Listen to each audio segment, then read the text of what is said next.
اگر کوئی شخص نماز کو جان بوجھ کر ترک کر رہا ہے، نماز کو جان بوجھ کر قضا کر رہا ہے، ایک یہ ہوتا ہے کہ انسان سے بھولے میں قضا ہو گئی نماز، ایک یہ کہ نماز کو جان بوجھ کر ترک کر رہا ہے، تو اس کا مقام کیا ہے؟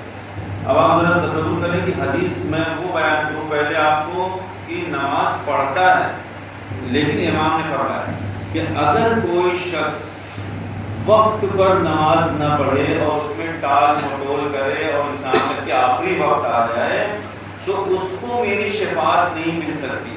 امام کی معتبر حدیث پڑھا، آخری وقت میں پڑھا، ٹال مٹول کر کے پڑھا، اس نے جو ہے تاخیر کر کے پڑھا، وہ جو ہے ہمارے کی اگر اس نے ٹال مٹول کیا، اس میں دیر کیا اور جان بوجھ کر تاخیر کیا تو اس شخص کو میری شفاعت نہیں مل سکتی۔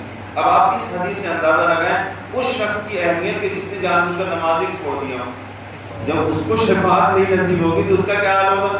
ایک حدیث بیان کریں آپ کے سامنے، صلی اللہ علیہ محمد وعلیہ اللہم صلی علی محمد وآل محمد وجہ۔ جو اپنی نماز کو جان بوجھ کر جو قضا کرے اور اگر اس کو پڑھ بھی لے، اگر وہ بعد میں پڑھ بھی لے تو رسول خدا صلی اللہ علیہ وسلم ارشاد اللہم صلی علی محمد وآل محمد وجہ۔ اپنے وقت پر نماز نہ پڑھنے کی وجہ سے ایک حقوق جہنم میں جلے گا۔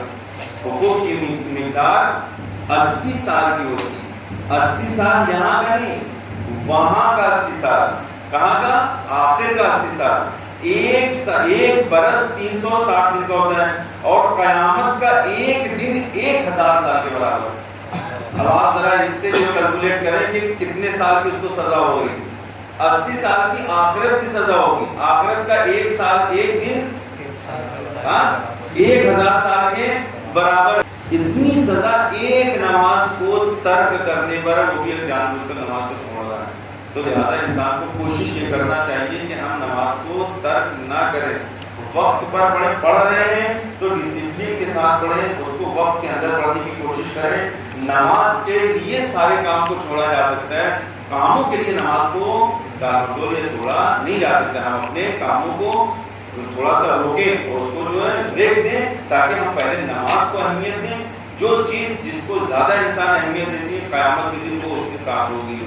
آپ دوسروں کو اہمیت دے رہے ہیں تو وہی چیزیں جو آپ کو قیامت میں پریشان کریں گی۔ ہم نے نماز کو اہمیت دیا تو قبر کی منزل ہو، محشر کی منزل ہو، برزخ کی منزل ہو، صراط کی منزل ہو، ہر جگہ یہ نماز ہمارا ساتھ دینے والی ہے اور نماز ہماری مدد کرنے والی ہے۔ یہ پیٹرن حدیثوں میں انشاءاللہ باقی اور حدیثوں کو بیان کر دیں